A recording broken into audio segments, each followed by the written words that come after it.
ਸ਼੍ਰੀ ਵਾਹਿਗੁਰੂ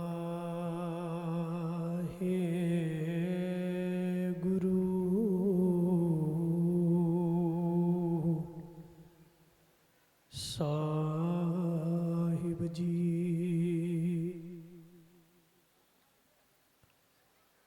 ਬਲਿਹਾਰੀ ਗੁਰ ਆਪਣੇ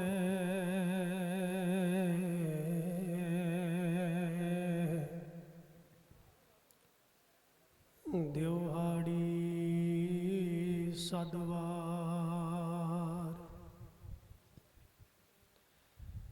ਜਿਨ ਮਾਨਸ ਤੇ ਦੇਵਤੇ ਕੀਏ,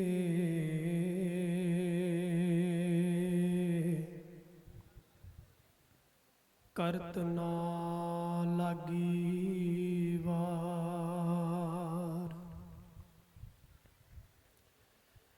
ਜੇ ਸੌ ਚੰਦਾ ਉਗਵਹਿ,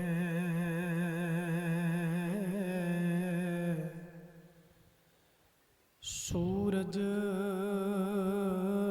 ਚੜ੍ਹੇ ਹਜ਼ਾਰ।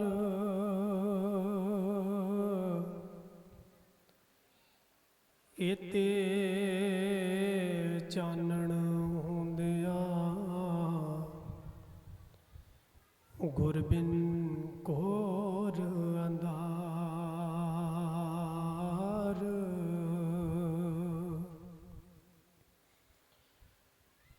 ਸ਼ਲੋਕ ਕਬੀਰ ਜੀ। ਗਗਨ ਦਮਾਮਾ ਬਾਜਿਓ, ਪਰਿਓ ਨਿਸ਼ਨ ਕਾਓ।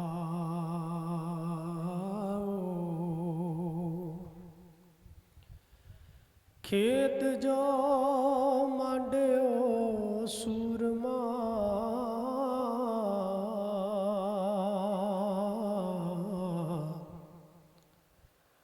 ਅਬ ਜੂਜਨ ਕੋ ਦਾਓ।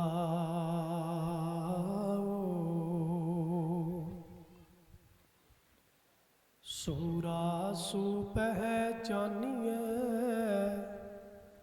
ਜੋ ਲਰੈ ਦੀਨ ਕੇ ਹੇਤ। ਪੁਰਜਾ ਪੁਰਜਾ ਕਟ ਮਰੈ, ਕਬਹੂ ਨਾ ਛਾਡੈ ਖੇਤ।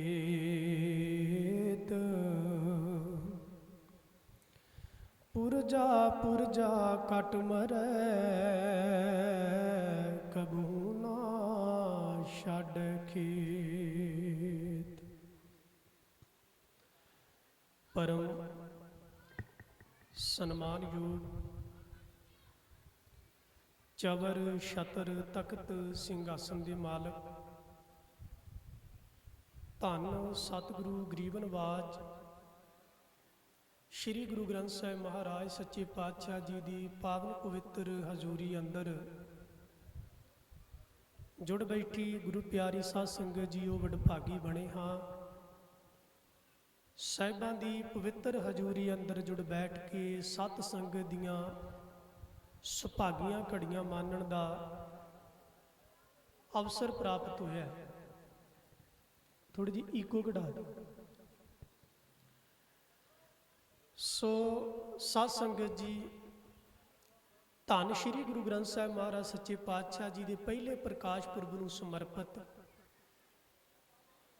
ਔਰ ਦਾਤਾ ਬੰਦੀ ਛੋੜ ਦੀ ਆ ਰਹੀ 400 ਸਾਲਾ ਸ਼ਤਾਬਦੀ ਨੂੰ ਸਮਰਪਿਤ ਵੱਖ-ਵੱਖ ਪਿੰਡਾਂ ਵਿੱਚ ਆਰੰਭ ਕੀਤੇ ਗਏ ਗੁਰਮਤਿ ਸਮਾਗਮਾਂ ਦਾ ਅੱਜ 19ਵਾਂ ਪੜਾਅ, 19ਵਾਂ ਗੁਰਮਤਿ ਸਮਾਗਮ ਤੁਹਾਡੇ ਨਗਰ ਪੰਡੋਰੀ ਰਣ ਸਿੰਘ, ਜਿਹਨੂੰ ਨਵਾਂ ਪਿੰਡ ਵੀ ਕਿਹਾ ਜਾਂਦਾ ਹੈ, ਇੱਥੇ ਰੱਖੇ ਗਏ ਹਨ। ਇਨ੍ਹਾਂ ਗੁਰਮਤਿ ਸਮਾਗਮਾਂ ਦਾ ਇੱਕੋ ਹੀ ਇੱਕ ਵਿਸ਼ੇਸ਼ ਪ੍ਰਯੋਜਨ ਹੈ, ਮਨੋਰਥ ਹੈ ਕਿ ਆਪਣੇ ਅਮੀਰ ਵਿਰਸੇ, ਸਿੱਖੀ ਵਿਰਸੇ ਨਾਲੋਂ, ਗੁਰਮਤਿ ਸਿਧਾਂਤਾਂ ਨਾਲੋਂ ਟੁੱਟ ਚੁੱਕੀ ਨੌਜਵਾਨ ਪੀੜ੍ਹੀ ਨੂੰ ਫੇਰ ਦੁਬਾਰਾ ਗੁਰਮਤਿ ਨਾਲ ਜੋੜਨ ਲਈ ਪ੍ਰੇਰਿਆ ਜਾ ਸਕੇ, ਜੋੜਨ ਦਾ ਹੋਕਾ ਦਿੱਤਾ ਜਾ ਸਕੇ। ਸਮਾਂ ਮੈਨੂੰ ਬੜਾ ਸੀਮਿਤ ਮਿਲਿਆ ਔਰ ਮੈਂ ਚਾਹੁੰਦਾ ਹਾਂ ਕਿ ਜਿੰਨਾ ਸਮਾਂ ਮਿਲਿਆ ਓਨੇ ਸਮੇਂ ਦੇ ਵਿੱਚ ਹੀ ਸਮਾਪਤੀ ਕੀਤੀ ਜਾ ਸਕੇ, ਪਰ ਉਹਦੇ ਵਾਸਤੇ ਆਪ ਸੰਗਤਾਂ ਦੇ ਸਹਿਯੋਗ ਦੀ ਭਰਪੂਰ ਜ਼ਰੂਰਤ ਹੈ। ਸਭ ਤੋਂ ਪਹਿਲਾਂ ਬੇਨਤੀ ਇਹ ਹੈ ਪ੍ਰਬੰਧਕਾਂ ਦੇ ਚਰਨਾਂ ਵਿੱਚ, ਜਿਹੜੇ ਬੱਚੇ ਇੱਧਰ ਉੱਧਰ ਦੌੜ ਭੱਜ ਰਹੇ ਨੇ, ਬੱਚੇ ਨਾ ਸਮਝ ਹੁੰਦੇ ਨੇ, ਬੱਚਿਆਂ ਦੇ ਵੱਸ ਦੀ ਗੱਲ ਨਹੀਂ। ਬੇਨਤੀ ਹੈ ਕਿ ਉਹਨਾਂ ਦੇ ਉੱਤੇ ਕੰਟਰੋਲ ਕੀਤਾ ਜਾਵੇ। ਦੂਸਰੀ ਬੇਨਤੀ ਹੈ ਕਿ ਜੋ ਲੰਗਰ ਚੱਲ ਰਿਹਾ ਹੈ, ਲੰਗਰ ਹੁਣ ਕੁਝ ਸਮੇਂ ਵਾਸਤੇ ਬੰਦ ਕਰ ਦਿੱਤਾ ਜਾਏ, ਕਿਉਂਕਿ ਇਹ ਗੁਰਮਤਿ ਸਮਾਗਮ ਨੇ। ਆਪਾਂ ਘਰੋਂ ਚੱਲ ਕੇ ਆਏ ਹਾਂ ਗੁਰੂ ਦੀ ਮੱਤ ਗ੍ਰਹਿਣ ਕਰਨ ਵਾਸਤੇ। ਤੇ ਤੀਸਰੀ ਬੇਨਤੀ ਹੈ ਕਿ ਆਪਣੀ ਸੁਰਤ ਨੂੰ ਆਪਾਂ ਟਿਕਾਉਣਾ ਜ਼ਰੂਰ ਹੈ, ਜਿੰਨਾ ਚਿਰ ਵੀ ਹੋ ਸਕੇ। ਮਨ ਟਿਕਦਾ ਨਹੀਂ, ਮਨ ਚੰਚਲ ਬੜਾ ਹੈ, ਪਰ ਸਤਿਗੁਰੂ ਗਰੀਬ ਨਵਾਜ ਜੀ ਦੀ ਹਜ਼ੂਰੀ ਵਿੱਚ ਬੈਠ ਕੇ ਆਪਣਾ ਮਨ ਟਿਕਾਈਏ ਤਾਂ ਕਿ ਸਾਡਾ ਆਉਣਾ ਸਫਲ ਹੋ ਜਾਏ। ਸੋ ਆਓ, ਜ਼ਿਆਦਾ ਮੈਂ ਵਿਸਥਾਰ ਵਿੱਚ ਨਾ ਜਾਂਦਾ ਹੋਇਆ ਵਿਚਾਰ ਦੀ ਆਰੰਭਤਾ ਕਰਦਾ ਹਾਂ, ਪਰ ਉਹਦੇ ਤੋਂ ਪਹਿਲਾਂ ਗੁਰਦੇਵ ਦੇ ਪਵਿੱਤਰ ਚਰਨ ਕਮਲਾਂ ਪਾਸ ਗੱਜ ਕੇ ਬੁਲਾਓ ਫਤਿਹ। ਸਮੂਹ ਸੰਗਤ ਪਿਆਰ ਦੇ ਸਹਿਤ ਆਖੋ ਜੀ ਵਾਹਿਗੁਰੂ ਜੀ ਕਾ ਖਾਲਸਾ, ਵਾਹਿਗੁਰੂ ਜੀ ਕੀ ਫਤਿਹ। ਸਤ ਸੰਗਤ ਜੀਓ, ਫਤਿਹ ਦੀ ਆਵਾਜ਼ ਢਿੱਲੀ ਆਈ ਹੈ। ਜਦੋਂ ਫਤਿਹ ਦੀ ਆਵਾਜ਼ ਸੰਗਤ ਵਿੱਚੋਂ ਢਿੱਲੀ ਆਵੇ ਨਾ, ਉਹਦੇ ਦੋ ਕਾਰਨ ਹੁੰਦੇ ਆ। ਪਹਿਲਾ ਇਹ, ਜਾਂ ਤੇ ਸਾਨੂੰ ਸੁਣਾਈ ਨਹੀਂ ਦਿੱਤੀ, ਸੁਣਾਈ ਨਾ ਦੇਣ ਦਾ ਤੇ ਕੋਈ ਕਾਰਨ ਨਹੀਂ ਹੋ ਸਕਦਾ, ਤੇ ਦੂਸਰਾ ਕਾਰਨ ਹੁੰਦਾ ਹੈ ਕਿ ਹਾਲੇ ਸਾਡਾ ਮਨ ਟਿਕਿਆ ਨਹੀਂ ਹੈ, ਮਨ ਭਟਕ ਰਿਹਾ ਹੈ, ਅੱਖਾਂ ਇੱਧਰ ਉੱਧਰ ਫਿਰ ਰਹੀਆਂ ਨੇ, ਹਾਲਾਤ ਦਾ ਜਾਇਜ਼ਾ ਲੈ ਰਹੀਆਂ ਨੇ, ਸਮਝ ਨਹੀਂ ਆ ਵੀ ਕਿੱਧਰ ਆਏ ਆ। ਇੱਕ ਵਾਰ ਫੇਰ ਦੁਬਾਰਾ ਬੁਲਾਓ ਗੱਜ ਕੇ ਫਤਿਹ, ਆਖੋ ਜੀ ਵਾਹਿਗੁਰੂ ਜੀ ਕਾ ਖਾਲਸਾ, ਵਾਹਿਗੁਰੂ ਜੀ ਕੀ ਫਤਿਹ। ਸਤ ਸੰਗਤ ਜੀਓ, ਦਾਸ ਨੇ ਮਾਰੂ ਰਾਗ ਦੇ ਅੰਦਰ ਭਗਤ ਕਬੀਰ ਜੀ ਦੀ ਰਚਨਾ ਤੋਂ ਉਚਾਰਨ ਕੀਤੇ ਹੋਏ ਦੋ ਸ਼ਲੋਕਾਂ ਦਾ ਜਾਪ ਕੀਤਾ ਹੈ। ਇਹ ਪਾਵਨ ਸ਼ਲੋਕ ਧੰਨ ਗੁਰੂ ਗ੍ਰੰਥ ਸਾਹਿਬ ਮਹਾਰਾਜ ਸੱਚੇ ਪਾਤਸ਼ਾਹ ਜੀ ਦੇ ਮੁਬਾਰਕ 1105 ਅੰਗ ਤੇ ਸੁਭਾਈਮਾਨ ਹਨ।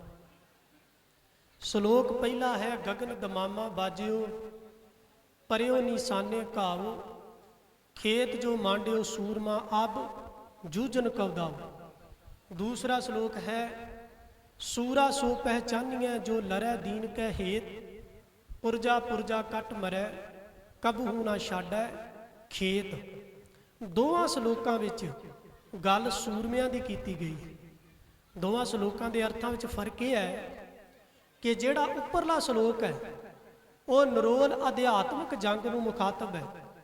ਅਧਿਆਤਮਿਕ ਤੌਰ ਤੇ ਮਨੁੱਖ ਨੇ ਵਿਕਾਰਾਂ ਦੇ ਨਾਲ ਜਿਹੜੀ ਜੰਗ ਕਰਨੀ ਹੈ ਉਹਦੀ ਗੱਲ ਹੈ, ਤੇ ਜਿਹੜਾ ਦੂਸਰਾ ਸ਼ਲੋਕ ਹੈ ਤੇ ਉਹ ਵੀ ਅਧਿਆਤਮਿਕਤਾ ਨਾਲ ਸੰਬੰਧਿਤ, ਪਰ ਉੱਥੇ ਗੱਲ ਦੁਨਿਆਵੀ ਆ ਜਾਂਦੀ, ਦੁਨਿਆਵੀ ਸੂਰਮੇ ਦੀ।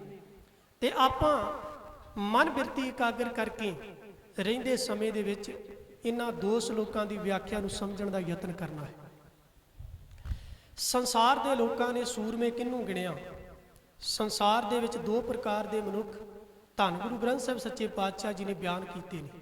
ਇੱਕ ਉਹ ਮਨੁੱਖ ਹੈ ਜਿਹੜਾ ਮਨ ਦੇ ਪਿੱਛੇ ਲੱਗ ਕੇ ਚੱਲਦਾ ਹੈ, ਉਹਨੂੰ ਕਿਹਾ ਗਿਆ ਹੈ ਗੁਰਬਾਣੀ ਵਿੱਚ ਮਨ ਮੁੱਖ, ਜਿਹੜਾ ਆਪਣੀ ਜ਼ਿੰਦਗੀ ਦਾ ਹਰ ਫੈਸਲਾ, ਆਪਣੇ ਜੀਵਨ ਦਾ ਹਰ ਫੈਸਲਾ ਆਪਣੇ ਮਨ ਨੂੰ ਮੁੱਖ ਰੱਖ ਕੇ ਕਰਦਾ ਹੈ, ਜਿਹੜਾ ਆਪਣੇ ਮਨ ਦੀ ਮਰਜ਼ੀ ਨੂੰ ਹਰ ਥਾਂ ਅੱਗੇ ਰੱਖਦਾ ਹੈ, ਜਿਹੜਾ ਆਪਣੇ ਜੀਵਨ ਦੇ ਵਿੱਚ ਕੋਈ ਵੀ ਕਾਰਜ ਕਰਨ ਤੋਂ ਪਹਿਲਾਂ ਆਪਣੇ ਮਨ ਦੀ ਸਲਾਹ ਪੁੱਛਦਾ ਹੈ, ਉਹਨੂੰ ਕਿਹਾ ਗਿਆ ਮਨ ਮੁੱਖ, ਭਾਵ ਮਨ ਨੂੰ ਮੁੱਖ ਰੱਖ ਕੇ ਚੱਲਣ ਵਾਲਾ। ਦੂਸਰਾ ਸ਼ਬਦ ਹੈ ਗੁਰਮੁਖ। ਗੁਰਮੁਖ ਦਾ ਅਰਥ ਹੈ ਜਿਹੜਾ ਆਪਣੇ ਜੀਵਨ ਦਾ ਹਰ ਫੈਸਲਾ, ਆਪਣੇ ਜੀਵਨ ਦਾ ਹਰ ਕਰਮ ਗੁਰੂ ਨੂੰ ਮੁੱਖ ਰੱਖ ਕੇ ਕਰਦਾ ਹੈ, ਜਿਹੜਾ ਆਪਣੇ ਗੁਰੂ ਨੂੰ ਮੁੱਖ ਰੱਖ ਕੇ ਜੀਵਨ ਬਤੀਤ ਕਰਦਾ ਹੈ। ਕਹਿਣ ਤੋਂ ਭਾਵ ਜਿਹਦਾ ਖਾਣਾ, ਜਿਹਦਾ ਪਹਿਨਣਾ, ਜਿਹਦਾ ਬੋਲਣਾ, ਜਿਹਦਾ ਵਿਚਰਨਾ, ਜਿਹਦਾ ਸੌਣਾ, ਜਿਹਦਾ ਰਿਸ਼ਤੇਦਾਰੀਆਂ ਗੰਢਣੀਆਂ, ਜਿਹਦਾ ਸੱਜਣ ਮਿੱਤਰ ਬਣਾਉਣੇ ਗੁਰੂ ਦੀ ਸਿੱਖਿਆ ਮੁਤਾਬਕ ਹੈ, ਉਹਨੂੰ ਕਿਹਾ ਗਿਆ ਗੁਰਮੁਖ। ਤੋ ਸਤਿਗੁਰੂ ਗਰੀਬ ਨਵਾਜ ਜੀ ਤੇ ਜਿਹਦਾ ਬਾਕੀ ਸਾਰਾ ਕੁਝ ਮਨ ਦੀ ਮਰਜ਼ੀ ਮੁਤਾਬਕ ਹੈ। ਕਈ ਹੁੰਦੇ ਆ ਨਾ, ਆਪਾਂ ਵੇਖਦੇ ਆਮ ਹੀ ਸਾਡਾ ਸੁਭਾਅ ਹੈ ਕਿ ਫਲਾਨੀ ਚੀਜ਼ ਨੂੰ ਮੇਰਾ ਮਨ ਨਹੀਂ ਜੀ ਮੰਨਿਆ, ਫਲਾਨੀ ਚੀਜ਼ ਨੂੰ ਮੇਰਾ ਮਨ ਮੰਨ ਗਿਆ, ਉਹਨੂੰ ਕਿਹਾ ਜਾਂਦਾ ਮਨਮੁਖ। ਸੋ ਖੈਰ ਸੱਚੇ ਪਾਤਸ਼ਾਹ ਜੀ ਨੇ ਜੋ ਬਾਣੀ ਵਿੱਚ ਇਹਨਾਂ ਸ਼ਲੋਕਾਂ ਦੀ ਵਿਆਖਿਆ ਦਿੱਤੀ ਹੈ, ਦੋ ਪ੍ਰਕਾਰ ਦੇ ਮਨੁੱਖ, ਜਿਹੜਾ ਮਨਮੁਖ ਹੈ ਉਹਦੀ ਨਿਗਾਹ ਵਿੱਚ ਸੂਰਮਾ ਕੌਣ ਹੈ? ਉਹਦੀ ਨਿਗਾਹ ਵਿੱਚ ਸੂਰਮਾ, ਅਖਾੜੇ ਵਿੱਚ ਦੋ ਪਹਿਲਵਾਨ ਘੁਲਦੇ ਨੇ, ਜਿਹੜਾ ਦੋਵਾਂ ਚੋਂ ਇੱਕ ਜਿੱਤ ਗਿਆ ਉਹਦੇ ਲਈ ਉਹ ਸੂਰਮਾ ਹੈ। ਜੰਗ ਦੇ ਮੈਦਾਨ ਵਿੱਚ ਬਾਹਰੀ ਤੌਰ ਤੇ ਦੁਨਿਆਵੀ ਤੌਰ ਤੇ ਜੰਗ ਹੋ ਰਹੀ ਹੈ, ਜਿਹੜਾ ਜਿੱਤ ਗਿਆ ਉਹ ਸੂਰਮਾ। ਇਤਿਹਾਸਕ ਮਨ ਦੇ ਪਿੱਛੇ ਲੱਗਣ ਵਾਲੇ ਮਨੁੱਖ ਨੇ ਸੂਰਮਾ ਕਿਹਨੂੰ ਗਿਣਿਆ? ਉਹਨੇ ਗਿਣਿਆ ਜਿਹੜਾ ਬਾਹਰੀ ਤੌਰ ਤੇ ਲੜਦਾ ਜਿੱਤ ਗਿਆ। ਪਰ ਸੱਚੇ ਪਾਤਸ਼ਾਹ ਜੀ ਨੇ ਗੁਰਬਾਣੀ ਵਿੱਚ ਸੂਰਮਾ ਕਿਹਨੂੰ ਗਿਣਿਆ, ਇਹਦੀ ਵਿਚਾਰ ਆਪਾਂ ਕਰਦੇ ਅੱਗੇ ਚੱਲ ਕੇ। ਪਰ ਪਹਿਲਾਂ ਆਪਾਂ ਦੁਨਿਆਵੀ ਤੌਰ ਤੇ ਜਿਹੜੇ ਸੂਰਮੇ ਮੰਨੇ ਗਏ, ਦੁਨਿਆਵੀ ਤੌਰ ਤੇ ਮਨੁੱਖ ਲੜਿਆ ਤਿੰਨ ਚੀਜ਼ਾਂ ਲਈ, ਜਰ, ਜੋਰੂ ਤੇ ਜ਼ਮੀਨ। ਜਰ ਦਾ ਅਰਥ ਹੈ ਧਨ, ਧਨ ਦੌਲਤ ਦੀ ਖਾਤਰ ਜੰਗਾਂ ਹੋਈਆਂ, ਜੋਰੂ ਇਸਤਰੀ ਦੀ ਖਾਤਰ ਜੰਗਾਂ ਹੋਈਆਂ, ਤੇ ਤੀਸਰਾ ਜ਼ਮੀਨ, ਧਰਤੀ ਦੇ ਟੁਕੜਿਆਂ ਤੇ ਕਬਜ਼ਾ ਕਰਨ ਵਾਸਤੇ, ਰਾਜ ਭਾਗ ਭੋਗਣ ਵਾਸਤੇ, ਰਾਜ ਭਾਗ ਤੇ ਕਬਜ਼ਾ ਕਰਨ ਵਾਸਤੇ ਜੰਗਾਂ ਹੋਈਆਂ। ਇਹਨਾਂ ਨੂੰ ਸੂਰਮੇ ਕਿਹਾ ਗਿਆ। ਇਤਿਹਾਸਕ ਹੋਰ ਵੀ ਕੈਟਾਗਰੀ ਦੇ ਸੂਰਮੇ ਜਿਨ੍ਹਾਂ ਨੂੰ ਸਮਾਜ ਦੇ ਲੋਕਾਂ ਨੇ ਸੂਰਮੇ ਕਿਹਾ। ਕਈ ਡਾਕੂ ਹੋਏ, ਕਈ ਲੁਟੇਰੇ ਹੋਏ, ਧਾੜਵੀ ਹੋਏ, ਉਹਨਾਂ ਦੇ ਕਿਸੇ ਵੀ ਸੱਥਾਂ ਵਿੱਚ ਗਾਏ ਗਏ। ਪਰ ਧੰਨ ਗੁਰੂ ਗ੍ਰੰਥ ਸਾਹਿਬ ਸੱਚੇ ਪਾਤਸ਼ਾਹ ਜੀ ਦੀ ਬਾਣੀ ਨੇ ਇਹਨਾਂ ਚੋਂ ਕਿਸੇ ਨੂੰ ਸੂਰਮਾ ਨਹੀਂ ਮੰਨਿਆ। ਧੰਨ ਗੁਰੂ ਗ੍ਰੰਥ ਸਾਹਿਬ ਮਾਰੇ ਸੱਚੇ ਪਾਤਸ਼ਾਹ ਜੀ ਦੀ ਬਾਣੀ ਨੇ ਸੂਰਮਾ ਕਿਹਨੂੰ ਮੰਨਿਆ? ਸਭ ਤੋਂ ਪਹਿਲੀ ਗੱਲ ਸੱਚੇ ਪਾਤਸ਼ਾਹ ਕਹਿੰਦੇ ਨੇ, ਨਾਨਕ ਸੋ ਸੂਰਾ ਵਰਿਆਮ ਜਿਨ ਵਿੱਚੋਂ ਦੁਸ਼ਟ ਅੰਕਰਣ ਮਾਰਿਆ। ਇਹ ਨਾਨਕ ਸੂਰਮਾ ਕੌਣ ਹੈ? ਸੂਰਮਾ ਉਹ ਹੈ ਜਿਨੇ ਆਪਣੇ ਅੰਦਰ ਦੇ ਹੰਕਾਰ ਨੂੰ ਜਿੱਤ ਲਿਆ, ਜਿਨੇ ਆਪਣੇ ਅੰਦਰੋਂ ਹੰਕਾਰ ਰੂਪੀ ਦੈਂਤ ਨੂੰ ਮਾਰ ਭਜਾਇਆ। ਚੇਤੇ ਰੱਖਿਓ, ਦੁਨੀਆ ਦੇ ਵੱਡੇ ਵੱਡੇ ਬਲਸ਼ਾਲੀ, ਦੁਨੀਆ ਦੇ ਵੱਡੇ ਵੱਡੇ ਸੂਰਮੇ, ਜਿਨ੍ਹਾਂ ਦੇ ਅੱਗੇ ਪਰਜਾ ਸਿਰ ਝੁਕਾਉਂਦੀ ਸੀ, ਜਿਨ੍ਹਾਂ ਦੇ ਅੱਗੇ ਵੱਡੇ ਵੱਡੇ ਜਰਨੈਲ ਸਿਰ ਝੁਕਾ ਕੇ ਉਹਨਾਂ ਦੀ ਹੁਕਮ ਵਿੱਚ ਤੇ ਉਡੀਕ ਵਿੱਚ ਰਹਿੰਦੇ ਸਨ, ਉਹ ਵੀ ਹੰਕਾਰ ਦੇ ਹੱਥੋਂ ਜਿੱਤੇ ਗਏ। ਹੰਕਾਰ ਨੇ ਉਹਨਾਂ ਨੂੰ ਆਪਣੀ ਉਂਗਲਾਂ ਤੇ ਨਚਾਇਆ। ਮਹਾਭਾਰਤ ਦੀ ਗੱਲ ਕਰੋ ਤੇ ਦੁਰਯੋਧਨ ਵਰਗਾ ਸੂਰਮਾ ਹੰਕਾਰ ਦੇ ਕਲਾਵੇ ਵਿੱਚ ਆ ਕੇ ਆਪਣਾ ਸਾਰਾ ਰਾਜ ਭਾਗ ਬਰਬਾਦ ਕਰ ਬੈਠਾ। ਸਿੱਖ ਇਤਿਹਾਸ ਦੀ ਗੱਲ ਕਰੀਏ ਤੇ ਸਿੱਖ ਇਤਿਹਾਸ ਦੇ ਵਿੱਚ ਵੀ ਐਸੇ ਪਾਤਰ ਮਿਲਦੇ ਨੇ ਜਿਨ੍ਹਾਂ ਨੂੰ ਹੰਕਾਰ ਨੇ ਗੁਰੂ ਬਖਸ਼ਿਸ਼ ਤੋਂ ਪਾਸੇ ਕਰ ਦਿੱਤਾ।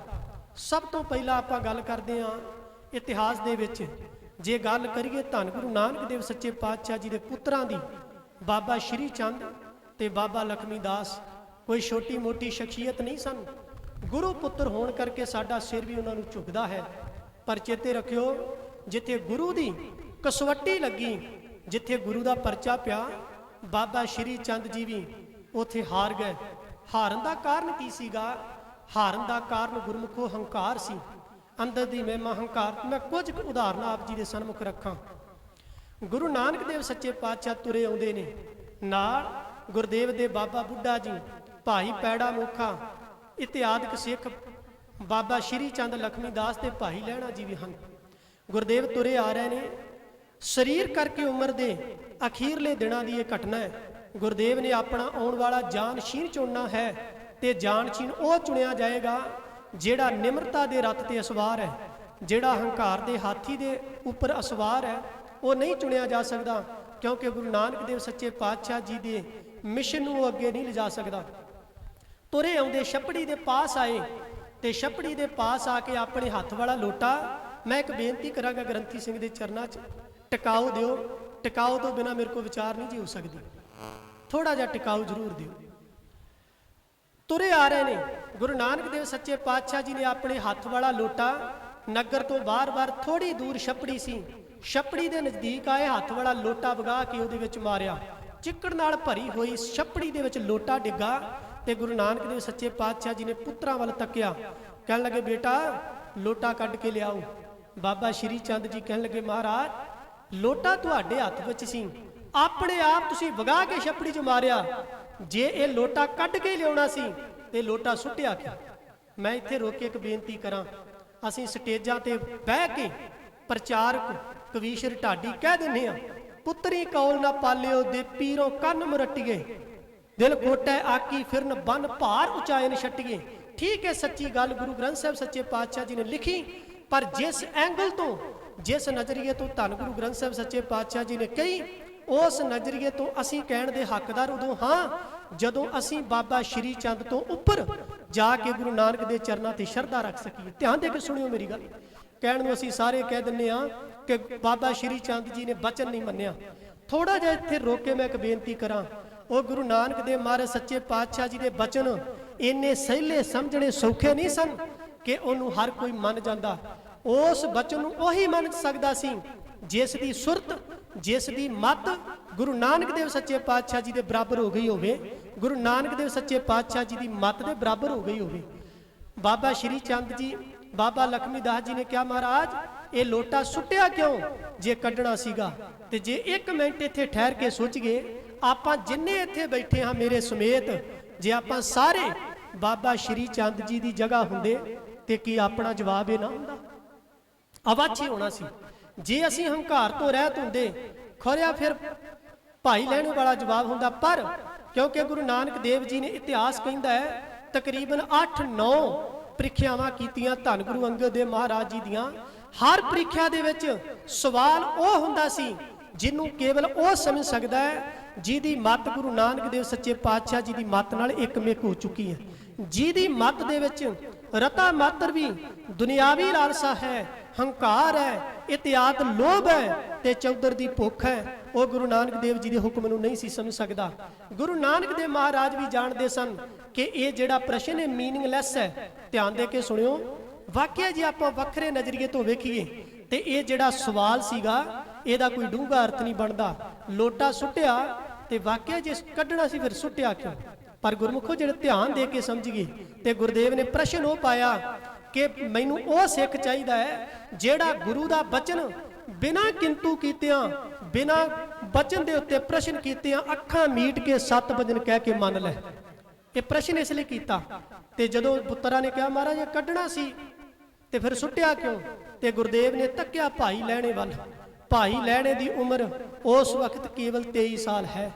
ਤੱਕਿਆ ਤੇ ਮੂੰਹ ਚੋਂ ਕਿਹਾ ਨਹੀਂ, ਕੇਵਲ ਤੱਕਿਆ, ਛਾਲ ਮਾਰੀ ਤੇ ਚਿੱਕੜ ਚੋਂ ਲੋਟਾ ਕੱਢ ਲਿਆ। ਦੂਸਰੀ ਘਟਨਾ, ਭਾਦੋਂ ਦਾ ਮਹੀਨਾ, ਬਾਰਿਸ਼ ਹੋ ਗਈ, ਬਾਰਿਸ਼ ਹੋ ਕੇ ਹਟੀ ਹੈ ਤੇ ਗੁਰੂ ਨਾਨਕ ਦੇਵ ਸੱਚੇ ਪਾਤਸ਼ਾਹ ਜੀ ਦੇ ਪਾਸ ਸੰਗਤ ਚੱਲ ਕੇ ਆਈ। ਬਾਰਿਸ਼ ਹੋਣ ਤੋਂ ਬਾਅਦ ਲੰਗਰ ਦਾ ਸਾਰਾ ਬਾਲਣ ਭਿੱਜ ਗਿਆ। ਲਾਂਗਰੀ ਨੂੰ ਬੁਲਾ ਕੇ ਗੁਰੂ ਨਾਨਕ ਦੇਵ ਮਹਾਰਾਜ ਕਹਿਣ ਲੱਗੇ, ਉਹ ਭਲਿਆ ਸੰਗਤ ਬੜੀ ਦੂਰੋਂ ਚੱਲ ਕੇ ਆਈ ਹੈ, ਤੂੰ ਇਸ ਤਰ੍ਹਾਂ ਕਰ ਲੰਗਰ ਵਿੱਚ ਭੋਜਨ ਤਿਆਰ ਕਰ। ਗੁਰੂ ਨਾਨਕ ਦੇਵ ਮਹਾਰਾਜ ਕਹਿਣ ਲੱਗੇ ਸੰਗਤ ਭੁੱਖੀ ਇਹਨੇ ਛਕਣਾ ਹੈ। ਲਾਂਗਰੀ ਕਹਿਣ ਲੱਗਾ ਮਹਾਰਾਜ ਬਾਲਣ ਭਿੱਜ ਗਿਆ, ਟਾਈਮ ਲੱਗੇਗਾ, ਸੁੱਕਣ ਦੇ ਵਿੱਚ ਸਮਾਂ ਲੱਗ ਸਕਦਾ ਭੋਜਨ ਤਿਆਰ ਹੋਣ ਨੂੰ। ਗੁਰੂ ਨਾਨਕ ਦੇਵ ਕਹਿਣ ਲੱਗੇ ਚਲੋ ਠੀਕ ਹੈ। ਪਾਸ ਬਾਬਾ ਸ਼੍ਰੀ ਚੰਦ ਤੇ ਲਖਮੀ ਦਾਸ ਬੈਠੇ ਸਨ। ਕਹਿਣ ਲੱਗੇ ਪੁੱਤਰ ਜੀ ਚੜੋ ਆ ਕਿੱਕਰ ਤੇ ਕਿੱਕਰ ਹਿਲਾਓ, ਇੱਥੋਂ ਮਠਿਆਈ ਕਰੇਗੀ ਤੇ ਸੰਗਤ ਛਕ ਕੇ ਤ੍ਰਿਪਤ ਹੋ ਜਾਏਗੀ। ਬਾਬਾ ਸ਼੍ਰੀ ਚੰਦ ਜੀ ਕਹਿਣ ਲੱਗੇ ਮਹਾਰਾਜ ਪਿਤਾ ਜੀ ਕਿਹੋ ਜਿਹੇ ਬਚਨ ਪੈ ਕਰਦੇ ਹੋ? ਕਦੇ ਕਿੱਕਰਾਂ ਨੂੰ ਵੀ ਮਠਿਆਈਆਂ ਲੱਗਦੀਆਂ, ਇਹਨਾਂ ਕਿੱਕਰਾਂ ਨੂੰ ਫਲੀਆਂ ਲੱਗਦੀਆਂ, ਕੰਡੇ ਲੱਗਦੇ, ਮਠਿਆਈ ਨਹੀਂ। ਭਾਈ ਲਹਿਣਾ ਜੀ ਵੱਲ ਤੱਕਿਆ। ਗੁਰੂ ਅੰਗਦ ਦੇ ਭਾਈ ਲਹਿਣਾ ਜੀ ਉੱਠੇ, ਨਮਸਕਾਰ ਕੀਤੀ ਤੇ ਤੁਰਨ ਲੱਗੇ। ਬਾਬਾ ਸ਼੍ਰੀ ਚੰਦ ਜੀ ਕਹਿਣ ਲੱਗੇ ਭਾਈ ਲਹਿਣਿਆ ਸਾਡੇ ਪਿਤਾ ਜੀ ਦੇ ਬਜ਼ੁਰਗ ਹੋ ਗਏ ਨੇ, ਸਮਝ ਸਕਦੇ ਇਹਨਾਂ ਨੂੰ ਕੁਝ ਗੱਲਾਂ ਦਾ ਹੁਣ ਪਤਾ ਨਹੀਂ ਲੱਗਦਾ, ਪਰ ਤੂੰ ਤੇ ਜਵਾਨ, ਤੈਨੂੰ ਪਤਾ ਹੈ ਕੱਕਰਾਂ ਨੂੰ ਮਠਿਆਈ ਨਹੀਂ ਲੱਗਦੀ। ਭਾਈ ਲਹਿਣਾ ਜੀ ਹੱਥ ਜੋੜ ਕੇ ਕਹਿਣ ਲੱਗੇ ਬਾਬਾ ਜੀ ਮੈਨੂੰ ਇਹ ਪਤਾ ਹੈ ਕਿੱਕਰਾਂ ਨੂੰ ਮਠਿਆਈ ਨਹੀਂ ਲੱਗਦੀ, ਪਰ ਮੇਰੇ ਗੁਰੂ ਦਾ ਹੁਕਮ ਹੈ, ਗੁਰੂ ਦਾ ਹੁਕਮ ਹੈ ਕਿੱਕਰ ਤੇ ਚੜ ਕੇ ਹਿਲਾਓ ਇਹਨੂੰ। ਕਿੱਕਰ ਨੂੰ ਮਠਿਆਈ ਲੱਗੇ ਚਾਹੇ ਨਾ ਲੱਗੇ ਮੈਨੂੰ ਉਹਦੇ ਨਾਲ ਕੋਈ ਮਤਲਬ ਨਹੀਂ। ਸਿੱਖ ਦਾ ਫਰਜ਼ ਹੈ ਗੁਰੂ ਦਾ ਹੁਕਮ ਮੰਨਣਾ। ਤੇ ਧੰਨ ਗੁਰੂ ਨਾਨਕ ਦੇਵ ਜੀ ਨੇ ਬਾਹੋਂ ਫੜ ਕੇ ਭਾਈ ਲਹਿਣਾ ਜੀ ਨੂੰ ਛਾਤੀ ਨਾਲ ਲਾ ਲਿਆ। ਹੁਣ ਧਿਆਨ ਦਿਓ, ਪਤਾ ਗੁਰੂ ਨਾਨਕ ਦੇਵ ਜੀ ਨੂੰ ਵੀ ਹੈ ਕਿ ਕਿੱਕਰ ਨੂੰ ਮਠਿਆਈ ਨਹੀਂ ਲੱਗਦੀ, ਪਤਾ ਹੈ ਗੁਰਦੇਵ ਨੂੰ, ਨਿਆਣੇ ਨਹੀਂ, ਪਰ ਇੱਥੇ ਪਰਖਣਾ ਚਾਹੁੰਦੇ ਸਨ ਕਿ ਗੁਰੂ ਨਾਨਕ ਦੀ ਗੱਦੀ ਦਾ ਵਾਰਸ ਉਹ ਬਣ ਸਕਦਾ ਹੈ ਜਿਹਦਾ ਗੁਰੂ ਤੇ ਅਕੀਦਾ ਇਸ ਕਦਰ ਹੋਵੇ ਕਿ ਜੇ ਮੇਰਾ ਗੁਰੂ ਚਾਵੇ ਤੇ ਉਹ ਕਿੱਕਰਾਂ ਨੂੰ ਮਠਿਆਈ ਲਾ ਸਕਦਾ। ਇਹ ਭਰੋਸਾ ਹੋਵੇ, ਅਕੀਦਾ ਹੋਵੇ, ਗੁਰੂ ਤੇ ਵਿਸ਼ਵਾਸ ਹੋਵੇ। ਪਰ ਬਾਬਾ ਸ਼੍ਰੀ ਚੰਦ ਜੀ ਨੂੰ ਕਿਉਂ ਵਿਸ਼ਵਾਸ ਨਾ ਆਇਆ? क्योंकि मन विच गुरु पुत्र होने का हंकार सी, मान सी। इस करके मैं जो बेनती करनी चाह रहा, गुरुदेव ने कहा, नानक सो सूरा बरियाम जिन विचों दुष्ट अहंकरण मारिया। सब तो वड्डा सूरमा गुरमुखो वो है जिन्हें अपने अंदरों हंकार मार दिता। चेते रखियो, हंकार मनुख का किड्डा वड्डा दुश्मन है। ये भावें अखां नाल दिखाई नहीं देंदा, पर जिन्ना मनुख का इसने नुकसान किया है, इन्हें भरा नूं भरा दा वैरी बना दिता, इसने भैण नूं भरा दी वैरन बना दिता, इसने नूह नूं सस दी, इसने धी नूं मां दी, इत्यादि रिश्तेदारियां विच पाटक पै। ਉਹਦੇ ਵਿੱਚ हंकार का बड़ा वड्डा योगदान है। ते तीसरा विकार लोभ। लोभ भी बहुत वड्डा विकार है। मारे कहंदे किहड़ा सूरमा है जिन्हें इन्हां विकारां उत्ते काबू पाया। जिन मिल मारे पंच सूरबीर ऐसो कौन बली रे। बली कौन गिणिया गया है जिहड़ा इन्हां विकारां ते काबू पा लैंदा है। गुरमुखो इत्थे गुरु नानक दे घर विच उन्हां नूं सूरमे नहीं मन्निया गया जिहड़े बाहरी तौर ते करतब विखाउंदे ने, उन्हां नूं सूरमे मन्निया गया जिन्हां नूं अंदरूनी तौर ते गुरु नाल इश्क हो गया, परमात्मा दे नाम नाल स्नेह पै गया ते जिन्हां ने विकारां ते काबू पा लिया। धन गुरु तेग बहादुर साहब सच्चे पातशाह फरमाउंदे ने, जां कहो हर रंग लागो इस जुग में सो कहियत है सूरा। जिस नूं इस जीवन दे विच परमात्मा दे नाम दा प्यार पै गया है, जिहदे हिरदे अंदर परमात्मा अकाल पुरख वाहिगुरु दे गुणां नूं प्राप्त करन दा इश्क पैदा हो गया है, कहण लगे सूरमा वो है। ते उस सूरमे दी निशानी की है? मारे कहण लगे आत्म जिणे सगल वस तां कै। आत्म जिणे जिहड़ा अपने अंदर नूं जितदा है। अपने अंदर नूं जितना बड़ा जरूरी है गुरमुखो। जिहड़ा अपने आप नूं जित नहीं पाउंदा, चेते रखियो वो संसार दे विच विकारां दे कोलों जित्तिया जांदा है, वो संसार दे विच अवगुणां दे कोलों जित्तिया जांदा है। ते इह भी सच्चाई है कि वो संसार दे विच जीवन दी बाजी हार के चले जुआरी दोए हथ झार वलगी दिशा अपना के इत्थों जांदा है। हंकार दी बेअंत साखियां ने। आपां इतिहास विच पढ़दे हां, बाबा प्रिथी चंद दा जिक्र आउंदा है। सारे इतिहास दे विच असीं जाणिया, असीं सुणिया ते बाबा प्रिथी चंद जी दा केवल ते केवल गुरु अर्जन देव महाराज जी नाल ईरखा करन वाला पाखी असीं जाणिया। पर एक गल ध्यान दे के सुणियो, बाबा प्रिथी चंद सेवा विच ते बड़े उद्यमी सन। बाबा प्रिथी चंद गुरु घर प्रति बड़े ईमानदार सन। अपने पिता दे उपर कोई जिम्मेवारी नहीं पैण दिंदे। सरोवर की सेवा चलती है, संगत की आई कार भेटा सामणी खर्चा इत्यादि सारी जिम्मेवारी है। सेवा करते रहे पर सेवा करदियां करदियां गुरु का उपदेश विसर गया। गुरु का उपदेश विसरन की देर सी, हंकार ने आके मन ते काबू पा लिया। हंकार ने पट्टियां पढ़ाउणियां शुरू कर दित्तियां। हंकार करदा की है? हंकार का काम यह है कि मनुख दे अंदर ये चीज़ पैदा करनी कि बंदिया आ जो काम होया तेरे करके होया है, तू ना हुंदा ते ये काम नहीं सी होना। हंकार कहंदा है ऐ बंदिया दुनिया का पहला ते आखिरी सियाणा बंदा तू है, तेरे तो पहला कोई पैदा नहीं होया ते तेरे तो बाद परमेश्वर ने इस संसार ते कोई सियाणा पैदा नहीं करना। ये पुट्ठी पट्टी हंकार मनुख नूं पढ़ाउंदा है। ये बरीकियां हंकार दियां जेड़ा गुरु की बाणी पढ़दा है, जेड़ा गुरु के शब्द की विचार करदा है, वो समझ लैंदा है ते वो इस हंकार के दा पेचां तो बच जाता है। प्रिथी चंद, बाबा प्रिथी चंद सेवा विच निपुण, बड़े वधिया प्रबंधक, बहुत सुचारू ढंग नाल प्रबंध चलाउण वाले, पर सेवा करदियां करदियां गुरु के शब्द की टेक भुल गई, गुरु का उपदेश भुलिया ते मन दे उत्ते हंकार ने कब्जा कर लिया। हंकार जदों आउंदा है ना, सब तो पहला मनुख के हिरदे ते हंकार कब्जा करता है। हंकार के पिछे पिछे लोभ आ जाता है। लोभ भी एक ऐसा विकार है जिहदे परथाए गुरुदेव ने बाणी विच कहा है, ये जिहड़ा लोभ है, जिस मनुख के हिरदे ते लोभ हावी हो जाए, चेते रखियो वो हलकाए कुत्ते वर्गा हो जाता है। घर विच पालतू कुत्ता रखिया होवे, पालतू कुत्ता अपने मालक तो मालक नूं कुछ नहीं कहंदा, घर आए ओपरे नूं वड्डदा है, पर जदों उस कुत्ते नूं हलका हो जाए ना वो फिर मालक ते ना ओपरे विच कोई परख करदा है, वो मालक नूं भी बराबर चक वड्डदा है। इसलिए गुरुदेव ने बाणी विच कहा, भाई लोभी मनुख का विसार ही करना, क्योंकि उसका सुभाव हलकाए कुत्ते वर्गा है। लोभी मनुख का ना कोई भैन, ना भरा, ना मां, ना बाप, ना धी, ना पुत, ना रिश्तेदार, साख संबंधी कोई नहीं, ओदा लोभ हावी है। उन्हें अपने लोभ की पूर्ति वास्ते हरेक नूं डंग मारना है। गुरुदेव बाणी विच कहंदे ने, ज्यों कूकर हरकाया धावै दह दिस जाए, लोभी जंत न जाने, भख अपख सब खाए। सो खैर बाबा प्रिथी चंद के अंदर लोभ भी आया ते लोभ ने हिरदा कठोर करना, हिरदा मलीन करना शुरू कर दिता। सेवादार रज के वधिया प्रबंधक इत्यादि विकारां दी अगोश विच जाण दी देर सी कि अपने पिता श्री दे अगे भी उच्चा बोलण लग पिया। गुरु रामदास सच्चे पातशाह जी ने इस दी गवाही गुरबाणी विच भरी है। जदों उच्चे बोल बोले ते धन गुरु रामदास सच्चे पातशाह कहंदे ने, काहे पूत झगरत हों संग बाप, जिनके जने बडीरे तुम हो तिन स्यों झगरत पाप। सो खैर ये जो सारी वार्तालाप दास साहब जी के सन्मुख रख रहा है, इन्हां सारियां दा भाव केवल इन्ना है गुरमुखो कि इस संसार दे विच गुरु दी बाणी ने सूरमे उन्होंने मन्निया जिन्हां ने अपने अंदर इन्हां विकारां नूं वसण नहीं दिता ते इन्हां विकारां नूं अपने हिरदे दे कब्जा नहीं करन दिता ते जित लिया। गुरदेव बाणी विच कहंदे ने, जा कहो हर रंग लागो इस युग में, सो कहियत है सूरा, आत्म जिणे सगल वस तां के, जा का सतगुर पूरा। जेड़ा अपनी आत्मा नूं जित लैंदा, असीं इस संसार ते करन की आए हां, असीं गुरु दी बाणी पढ़नी क्यों है, असीं सिमरन करना क्यों है। भलिओ मैं एक बेनती करां, साडियां खामियां की ने, असीं इस कदर विकारां दे हत्थों जिते जा चुके हैं कि सानू गुरु की संगत में असीं आउंदे जरूर हाँ, पर सानू असल में पता नहीं कि आउणा की करना है, गुरु दे कोलों लैणा की है।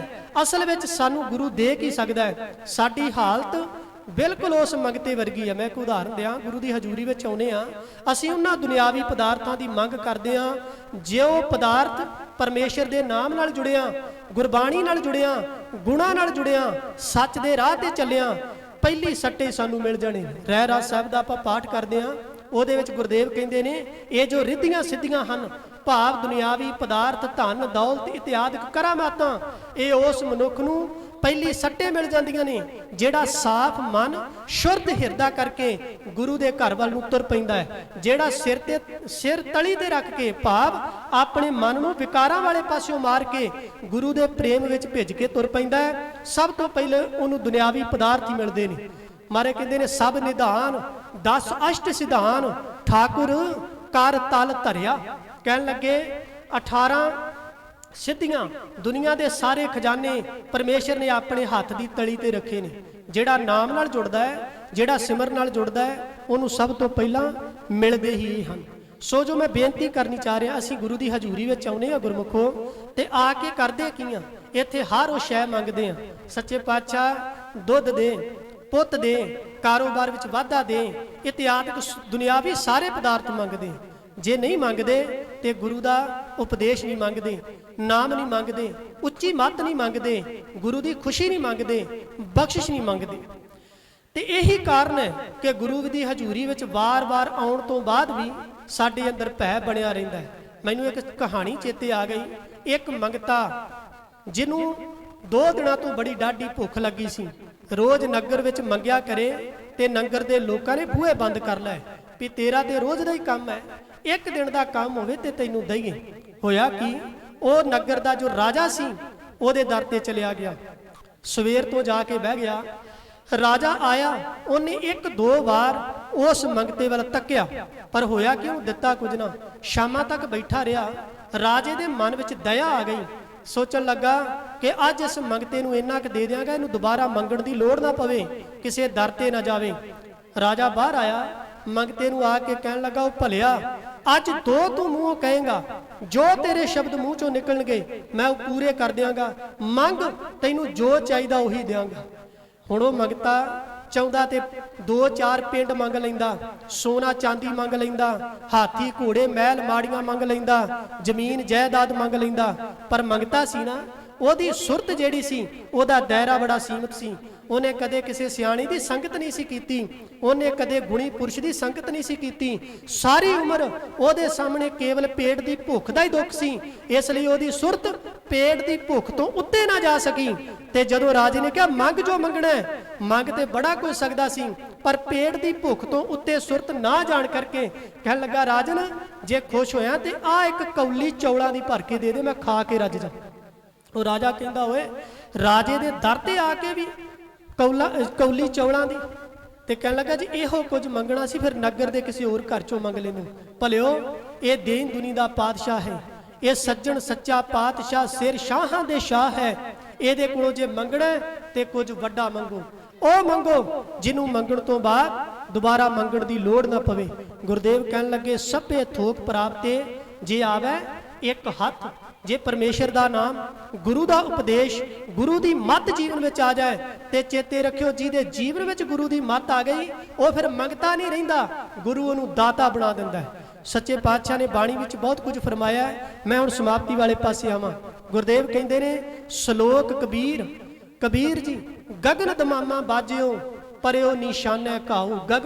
ਗਗਨ ਦਾ ਅਰਥ ਹੈ ਆਕਾਸ਼, ਤੇ ਮਨੁੱਖ ਦਾ ਆਕਾਸ਼ ਹੈ ਇਹ ਸੁਰਤ, ਇਹ ਦਿਮਾਗ, ਇਹ ਮੱਤ। ਕਹਿਣ ਲੱਗੇ ਗਗਨ ਦਮਾਮਾ ਬਾਜਿਓ, ਜਿਸ ਗੁਰਮੁਖ ਦੀ ਸੁਰਤ ਵਿੱਚ ਗੁਰੂ ਦੀ ਸਿੱਖਿਆ ਦਾ ਦਮਾਮਾ ਨਗਾਰਾ ਵੱਜ ਗਿਆ, ਜਿਨੇ ਗੁਰੂ ਦੀ ਸਿੱਖਿਆ ਇਸ ਸੁਰਤ ਦੇ ਵਿੱਚ ਵਸਾ ਲਈ, ਜਿਨੇ ਗੁਰੂ ਦਾ ਉਪਦੇਸ਼ ਇਸ ਸੁਰਤ ਦੇ ਵਿੱਚ ਵਸਾ ਲਿਆ, ਜਿਹਦਾ ਖਾਣਾ, ਜਿਹਦਾ ਪਹਿਨਣਾ, ਬੋਲਣਾ, ਜੀਵਨ ਦਾ ਹਰ ਕਰਮ ਗੁਰੂ ਦੀ ਸਿੱਖਿਆ ਮੁਤਾਬਕ ਹੋ ਗਿਆ। ਗਗਨ ਦਮਾਮਾ ਬਾਜਿਓ ਪਰਿਓ ਨਿਸ਼ਾਨੇ ਘਾਉ। ਕਹਿਣ ਲੱਗੇ ਘਾਉ ਦਾ ਅਰਥ ਹੈ ਸੱਟ, ਉਹਦਾ ਹਰ ਜੀਵਨ ਦਾ ਖੇਡਿਆ ਦਾ ਨਿਸ਼ਾਨੇ ਤੇ ਪੈਂਦਾ ਹੈ। ਭਾਵ ਜਿਹਦੀ ਸੁਰਤ ਦੇ ਵਿੱਚ ਗੁਰੂ ਦਾ ਸ਼ਬਦ ਵਸ ਜਾਂਦਾ ਹੈ, ਉਹਦਾ ਕੀਤਾ ਦੁਨੀਆ ਦੇ ਵਿੱਚ ਹਰ ਯਤਨ ਕਾਮਯਾਬ ਹੁੰਦਾ ਹੈ। ਸੰਸਾਰ ਦੇ ਵਿੱਚ ਵੀ ਉਹਦੀ ਸ਼ੋਭਾ ਤੇ ਪ੍ਰਮਾਤਮਾ ਦੀ ਦਰਗਾਹ ਵਿੱਚ ਵੀ ਉਹਨੂੰ ਵਡਿਆਈਆਂ ਮਿਲਦੀਆਂ ਹੈ। ਗੁਰਦੇਵ ਬਾਣੀ ਵਿੱਚ ਕਹਿੰਦੇ ਨੇ ਹਰ ਮਨ ਤਨ ਵਸਿਆ ਸੋਈ, ਜੈ ਜੈਕਾਰ ਕਰੇ ਸਭ ਕੋਈ। ਗੁਰਦੇਵ ਕਹਿਣ ਲੱਗੇ ਗਗਨ ਦਮਾਮਾ ਬਾਜਿਓ ਪਰਿਓ ਨਿਸ਼ਾਨੇ ਘਾਉ। ਖੇਤ ਜੋ ਮਾਂਡਿਓ ਸੂਰਮਾ। ਖੇਤ ਕੀ ਹੈ? ਖੇਤ ਦਾ ਅਰਥ ਹੈ ਜੰਗ ਦਾ ਮੈਦਾਨ। ਇਹ ਸੰਸਾਰ ਜੰਗ ਦਾ ਮੈਦਾਨ ਹੈ ਗੁਰਮੁਖੋ। ਇੱਥੇ ਜੀਵ ਜਿਹੜਾ ਹੈ ਜੀਵਨ ਦੀ ਬਾਜੀ ਜਿੱਤਣ ਵਾਸਤੇ ਆਇਆ ਹੈ, ਪਰ ਉਸ ਜਿੱਤ ਦੇ ਵਿੱਚ ਰੋੜਾ ਕੀ ਨੇ? ਇਹਦੀ ਜਿੱਤ ਵਿੱਚ ਰੋੜਾ ਹੈ ਕਾਮ, ਕ੍ਰੋਧ, ਲੋਭ, ਮੋਹ, ਅਹੰਕਾਰ, ਝੂਠ, ਚੁਗਲੀ, ਨਿੰਦਿਆ, ਫਰੇਬ, ਈਰਖਾ ਇਤਿਆਦਿ ਉਹ ਔਗਣ ਜਿਹੜੇ ਔਗਣਾਂ ਨੂੰ ਇਹ ਆਪਣੇ ਮਿੱਤਰ ਸਮਝਦਾ ਹੈ, ਅਸਲ ਵਿੱਚ ਉਹ ਔਗਣ ਇਹਦੇ ਦੁਸ਼ਮਣ ਨੇ। ਗੁਰਦੇਵ ਕਹਿਣ ਲੱਗੇ ਸੰਸਾਰ ਰੂਪੀ ਜੰਗ ਦਾ ਮੈਦਾਨ ਭਖਿਆ ਹੋਇਆ ਹੈ। ਜੀਵ ਨੇ ਸੱਚਾ ਸੁੱਚਾ ਜੀਵਨ ਇਥੋਂ ਜਿੱਤ ਕੇ ਜਾਣਾ ਹੈ, ਪਰ ਵਿਕਾਰਾਂ ਦੀ ਡਿਊਟੀ ਹੈ, ਉਹਨਾਂ ਨੇ ਜੀਵਨ ਨੂੰ ਰੋਕਣਾ ਹੈ। ਤੇ ਗੁਰਦੇਵ ਕਹਿਣ ਲੱਗੇ ਖੇਤ ਜੋ ਮਾਂਡਿਓ ਸੂਰਮਾ ਅਬ ਜੂਝਨ ਕੋ ਦਾਓ। ਜਿਹੜਾ ਅਸਲੀ ਗੁਰੂ ਦੇ ਉਪਦੇਸ਼ ਰੂਪੀ ਸ਼ਸਤਰ ਨੂੰ ਲੈ ਕੇ ਗੁਰਮੁਖ ਰੂਪੀ ਸੂਰਮਾ ਇਸ ਸੰਸਾਰ ਰੂਪੀ ਅਖਾੜੇ ਵਿੱਚ ਨਿਤਰਿਆ, ਉਹਨੇ ਜੰਗ ਦੇ ਮੈਦਾਨ ਵਿੱਚੋਂ ਸ਼ੁਭ ਗੁਣ ਵਿਹਾਜਣੇ ਨੇ। ਕਿਹੜੇ? ਦਇਆ, ਸੰਤੋਖ, ਪਰਉਪਕਾਰ, ਜਤ, ਸਤ, ਸੰਜਮ ਇਤਿਆਦਿ ਕੇ ਦੇਵੀ ਗੁਣ ਇਸ ਮਨੁੱਖ ਨੇ ਗੁਰੂ ਦੇ ਸ਼ਬਦ ਦੇ ਆਸਰੇ ਇਥੋਂ ਜਿੱਤਣੇ ਨੇ। ਜਿਹੜਾ ਗੁਰੂ ਦੇ ਸ਼ਬਦ ਨੂੰ ਸੁਰਤ ਵਿੱਚ ਵਸਾ ਲੈਂਦਾ ਹੈ, ਉਹ ਇਸ ਜੀਵਨ ਰੂਪੀ ਬਾਜੀ ਨੂੰ ਜਿੱਤ ਕੇ ਸੰਸਾਰ ਤੋਂ ਜਾਂਦਾ ਹੈ। ਉਹਨੂੰ ਰੇ ਰੇ ਦਰਗਾ ਕਹੇ ਨਾ ਕੋ ਆਓ ਬੈਠ ਆਦਰ ਸ਼ੁਭ ਦੇਉ। ਅਗਲਾ ਸ਼ਲੋਕ ਗੁਰਦੇਵ ਕਹਿਣ ਲੱਗੇ ਜਿਵੇਂ ਆਤਮਿਕ ਤੌਰ ਤੇ ਮਨੁੱਖ ਨੇ ਜਿੱਤ ਪ੍ਰਾਪਤ ਕਰਨੀ ਹੈ, ਇਸੇ ਤਰ੍ਹਾਂ ਸੰਸਾਰਿਕ ਤੌਰ ਤੇ ਸੂਰਮਾ ਕੌਣ ਹੈ? ਸੂਰਮਾ ਉਹ ਨਹੀਂ ਜਿਹੜਾ ਕਿਸੇ ਉਹਦੇ ਕੋਲ ਬਲ ਹੈ ਤੇ ਆਪਣੇ ਬਲ ਦੇ ਨਾਲ ਕਿਸੇ ਦਾ ਹੱਕ ਖੋਹਦਾ ਹੈ, ਕਿਸੇ ਮਜਲੂਮ ਤੇ ਅਤਿਆਚਾਰ ਕਰਦਾ ਹੈ, ਕਿਸੇ ਗਰੀਬ ਤੇ ਜ਼ੁਲਮ ਕਰਦਾ ਹੈ। ਸੂਰਮਾ ਕੌਣ ਹੈ? ਗੁਰਦੇਵ ਕਹਿਣ ਲੱਗੇ ਸੂਰਮਾ ਹੈ ਸੂਰਾ ਸੋ ਪਹਿਚਾਨੀਏ। ਪਹਿਚਾਨੀਏ ਦਾ ਅਰਥ ਹੈ ਸੂਰਾ ਉਹ ਸਮਝੋ, ਸੂਰਮਾ ਉਹ ਜਾਣੋ ਜੋ ਲੜੈ ਦੀਨ ਕੈ ਹੇਤ। ਦੀਨ ਸ਼ਬਦ ਗੁਰਬਾਣੀ ਵਿੱਚ ਦੋ ਪ੍ਰਕਾਰ ਦਾ ਹੈ। ਇੱਕ ਦੀਨ ਸ਼ਬਦ ਫਾਰਸੀ ਦਾ ਹੈ, ਇੱਕ ਦੀਨ ਸ਼ਬਦ ਸੰਸਕ੍ਰਿਤ ਦਾ ਹੈ। ਜਿਹੜਾ ਸੰਸਕ੍ਰਿਤ ਦਾ ਦੀਨ ਸ਼ਬਦ ਹੈ ਇਹਦਾ ਅਰਥ ਹੈ ਦੁਖੀ, ਗਰੀਬ, ਤੇ ਜਿਹੜਾ ਫਾਰਸੀ ਦਾ ਦੀਨ ਸ਼ਬਦ ਹੈ ਉਹਦਾ ਅਰਥ ਹੈ ਧਰਮੀ। ਮਾਰੇ ਕਹਿੰਦੇ ਸੂਰਾ ਸੋ ਪਹਿਚਾਨੀਏ ਜੋ ਲੜੈ ਦੀਨ ਕੈ ਹੇਤ। ਇੱਥੇ ਦੀਨ ਦਾ ਅਰਥ ਹੈ ਦੁਖੀ, ਗਰੀਬ, ਮਜਲੂਮ। ਜਿਹੜਾ ਮਜਲੂਮ ਦੀ ਖਾਤਰ ਲੜਦਾ ਹੈ, ਜਿਹੜਾ ਮਜਲੂਮ ਦੇ ਹੱਕ ਦਿਵਾਉਣ ਦੀ ਖਾਤਰ ਲੜਦਾ ਹੈ, ਸੂਰਮਾ ਉਹ ਸਮਝਣਾ ਚਾਹੀਦਾ ਹੈ। ਪੁਰਜਾ ਪੁਰਜਾ ਕੱਟ ਮਰੈ ਕਬਹੂ ਨਾ ਛਾਡੈ ਖੇਤ। ਜੰਗ ਦੇ ਮੈਦਾਨ ਵਿੱਚ ਲੜਦਾ ਲੜਦਾ ਉਹ ਟੁਕੜੇ ਟੁਕੜੇ ਭਾਵੇਂ ਹੋ ਜਾਏ, ਪਰ ਗਰੀਬ ਦੀ ਬੜੀ ਫੜੀ ਹੋਈ ਬਾਹ ਜਿਹੜੀ ਹੈ ਉਹ ਕਦੇ ਨਾ ਛੱਡੇ। ਤੇ ਗੁਰਮੁਖੋ ਇਹ ਜੀਵਨ ਕਿਵੇਂ ਬਣ ਸਕਦਾ ਹੈ? ਗੁਰੂ ਦੇ ਸ਼ਬਦ ਦੁਆਰਾ। ਇਹ ਜੀਵਨ ਕਿਵੇਂ ਬਣ ਸਕਦਾ ਹੈ? ਗੁਰੂ ਦੀ ਸਿੱਖਿਆ ਦੁਆਰਾ। ਅਸੀਂ ਗੁਰੂ ਘਰਾਂ ਦੇ ਵਿੱਚ ਆਉਂਦੇ ਜ਼ਰੂਰ ਹਾਂ, ਪਰ ਥੋੜਾ ਜਿਹਾ ਗੁਰੂ ਨੂੰ ਮੁਖਾਤਬ ਹੋ ਕੇ ਆਉਣਾ ਸ਼ੁਰੂ ਕਰ ਦਈਏ। ਜਦੋਂ ਘਰੋਂ ਤੁਰ ਗਏ ਨਾ, ਭਗਤ ਕਬੀਰ ਜੀ ਦਾ ਬੜਾ ਹੀ ਪਿਆਰਾ ਇੱਕ ਬਚਨ ਹੈ। ਭਗਤ ਕਬੀਰ ਜੀ ਕਹਿੰਦੇ ਜਦੋਂ ਘਰੋਂ ਤੁਰ ਗਏ ਤੇ ਗੁਰੂ ਦੀ ਸੰਗਤ ਵਿੱਚ ਆਉਣ ਲੱਗੇ ਕਿਸੇ ਨੂੰ ਨਾਲ ਨਹੀਂ ਲੈਣਾ ਚਾਹੀਦਾ। ਇਹਦਾ ਮਤਲਬ ਇਹ ਨਹੀਂ ਵੀ ਕੋਈ ਆਂਢੀ ਗਵਾਂਢੀ ਭੈਣ ਭਰਾ ਉਹ ਨਾਲ ਨਹੀਂ ਲੈਣਾ ਚਾਹੀਦਾ। ਨਾਲ ਕਿਹਨੂੰ ਨਹੀਂ ਲੈਣਾ ਚਾਹੀਦਾ? ਨਾਲ ਚਿੰਤਾ ਨਹੀਂ ਲੈਣੀ ਚਾਹੀਦੀ, ਨਾਲ ਘਰ ਦੇ ਕੰਮਾਂ ਦਾ ਫਿਕਰ ਨਹੀਂ ਲੈਣਾ ਚਾਹੀਦਾ, ਨਾਲ ਇਤਿਆਦਿਕ ਵਿਕਾਰਾਂ ਵਰਗੀਆਂ ਚੀਜ਼ਾਂ ਨੂੰ ਨਹੀਂ ਲੈਣਾ ਚਾਹੀਦਾ। ਨਰੋਲ ਸਾਫ਼ ਹਿਰਦਾ ਕਰਕੇ ਗੁਰੂ ਦੀ ਹਜ਼ੂਰੀ ਵਿੱਚ ਆਉਣਾ ਚਾਹੀਦਾ ਹੈ ਤੇ ਮਨ ਨੂੰ ਇਹ ਸਮਝਾਉਣਾ ਚਾਹੀਦਾ, ਮਨਾ ਜਿੰਨੀ ਦੇਰ मैं गुरु की हजूरी में बैठांगा, मेरे कन गुरु के शब्द वाल होणगे, मेरा हिरदा गुरु के शब्द के टिकाव में होवेगा। मैं अज गुरु के दरों सीख के जाना है, सुन के जाना है, मेरे जीवन में दुखों का कारण की है, मेरे जीवन में सुख आ किवें सकदे ने। जदों ऐसे सवाल लैके गुरु की हजूरी में आवांगे ना, मन जरूर टेकेगा, मन जरूर ठहरेगा, क्योंकि मन प्रश्नों के उत्तर लैण का बड़ा चाहवान रहिंदा है। भगत कबीर जी कहते, कबीर साधु को मिलने जाइए, साथ न लीजै कोए, पाछे पाँव न दीजिए, आगे होए सो होए। सो इन्नियां बेनतियां प्रवान करनियां, समय की समाप्ति है। अखीर ते जो मैं बेनती करन जा रहा है, ये जेडे गुरमत समागम ने, जिवें भाई साहब भाई जसबीर सिंह होना भी आप जी के सन्मुख बेनती की है कि इन्हां दा इक्को एक मनोरथ है कि गुरु के पुत्र ते धीओ अमृतधारी हो के जीव, अमरधारी होके जीना। बंदगी की है, सिख दे वास्ते बंदगी की है। जदों सिख अमृत छकदा है ना, उन्होंने सिख रहत मर्यादा दृढ़ करवाई जाती है। तुसीं अकाल तख्त साहिब तो अमृत पान किया होगा, तुसीं संप्रदावां तो अमृत पान किया होगा। अमृत संचार तो बाद फिर रहत मर्यादा दृढ़ करवाई जाती है। जेड़ा सिख उस रहत मर्यादा के मुताबिक जीवन जीउंदा है, उस रहत मर्यादा विच शख्सी ते गुरमत दोवां प्रकार का जीवन दसिया जाता है। बस उस सिख वास्ते उही बंदगी है। जिहड़ा सिख रहत मर्यादा मुताबिक जीवन जीउंदा है, उन्होंने किते होर जाण दी लोड़ नहीं, उन्होंने किसी प्रकार का होर कर्म करने की लोड़ नहीं। परमात्मा की खुशी वास्ते उहदे मुताबिक ही जीवन बतीत करी जावे, उहदी बंदगी है, उहदा तप है, उहदी इबादत है। सो इस वास्ते भलिओ इन्हां गुरमत समागमां दा विशेष प्रयोजन जिहड़ा है सिੱਖੀ ਦਾ प्रचार, सिख विरसे का प्रचार है। सो सिख विरसे नाल जुड़ो, होर इधर उधर के सारे आसरे परने त्यागो, केवल एक शब्द का आसरा लो। सो 1 तरीक नूं 1 अगस्त नूं पिंड मालचक अमर संचार होया सी। 145 प्राणियां ने गुरु वाले बाणा किया। 29 अगस्त दिन ऐतवार नूं खडूर साहब की धरती ते गुरुद्वारा तपियाणा साहब बाबा साधु सिंह जी यादगार वाला जो गुरुद्वारा है, उत्थे फिर अमर संचार हो रहा है। उत्थे आप जी पहुँचो, अपने नाम ग्रंथी सिंह नूं लिखवाओ। सो इन्नियां बेनतियां प्रवान करनियां। अखीर च जिहड़ी बेनती होए है, भाई साहब उन्होंने भी बेनती की सीगी कि असीं अपना इतिहास चेते रखना है अपनी शताबदियां दे तौर। गुरु ग्रंथ साहब जी के पहले प्रकाश पुरब नूं ते समागम समर्पित हैं ही। बहुत ही इतिहासक दिहाड़ा आ रहा है। 5, 6 ते 7 अक्तूबर ग्वालियर की धरती ते बाबा सेवा सिंह जी कार सेवा खडूर साहिब संप्रदा वालियां दी प्रबंधगी हेठ ये शताब्दी मनाई जा रही है। श्रोमणी गुरुद्वारा प्रबंधक कमेटी, इतिहादक सारियां संप्रदावां, इतिहादक तमाम मिशनरी कॉलेज, सारियां सिख संस्थावां एक प्लेटफार्म ते होके ये शताब्दी मना रही हैं। सो आप संगतां इस शताब्दी दे विच वध चढ़ के हिस्सा लो और अपने इतिहास तो जानी हो। मैं समा जे थोड़ा जिहा वध भी लै गया तो प्रबंधकों के कोलों खिमा दा जा चुका, क्योंकि समा जिहड़ा है इहदी कोई लगाम नहीं है। तो जदों संगत टेके बैठी होवे ते विचार करन नूं मन भी करता है। मैनूं आरंभ च भाई साहब भाई सतपाल सिंह जी जो कि लाइव कर रहे हैं आज़ाद वैब चैनल वाले, सो उन्होंने बेनती किया, हुक्म किया भी अद्धा घंटा ही लाओ, इसलिए मैं केवल 2 श्लोक ही चुने। सो इन्नी बेनती प्रवान करो। बहुत चढ़ती कला वाला हुंगारा आप दे नगर वालों मिलिया। आप जी का नगर ਵਧਾਈ ਦੇ पात्र भी हो। एक होर मैं बेनती कर दिया, क्योंकि जो काली होवे कई गल्लां विसर जांदियां ने। ये जिहड़ा सारा उदम है, ये ज्ञानी इंद्रजीत सिंह जी USA वाले, भाई बहादुर सिंह जी USA वाले, उन्हां वल्लों ये सारा ही उपराला किया गया, प्रेरिया गया कि भाई नगरां नगरां विच जाओ, सिੱਖੀ का प्रचार करो। अमर संचार होना है। जिन्ने ककार ने भेटा रह दिते जाने ने। वैसे ककार जो भेटा रहत किया जाता, इसका मतलब ये नहीं है कि ये कोई लालच दिता जाता है। लालच तो कोई नहीं, उत्थे 5 प्यारे साहबाना ने कह देना भाई जिहड़ा किसी लालच बस आया वो चलिया जाए।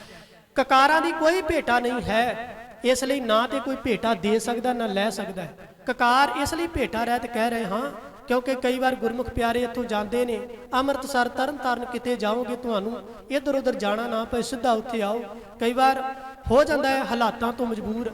इस वास्ते ये जिहड़े सारे कारज ने ये किए जा रहे हैं। ज्ञानी इंद्रजीत सिंह जी, बहादुर सिंह जी उन्होंने वालों और भाई जसबीर सिंह जी खडूर साहब वाले इन्हां समागमां के प्रबंधक ने।